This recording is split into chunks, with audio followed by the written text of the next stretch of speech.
మనుగడ కోటి అలలుగా పొంగు వరదల వేగాన పడిలేచు అలలకు తీపి కలలకు లేని అలసట నీకేలా. నల్ల నల్ల నీళ్లలోన ఎల్లకిల్ల పడ్డట్టున్న అల్లో మల్లో ఆకాశాన చుక్కల్లు. అమ్మాయంటి జాబిల్లమ్మ అబ్బాయంటి సూర్యుడమ్మ ఇంటి దీపాలవ్వాలంట దిక్కులు. ఎవరికి వారే యమునకు నీరే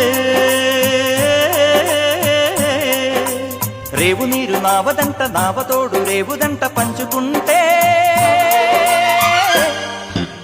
గోరువంక వాలగానే గోపురానికి స్వరాల గణగణ గంటలే మోగనేలా. గోపబాలుడొచ్చినాక గోకులానికి పెదాల కిలకిలా పువ్వులే పుట్ట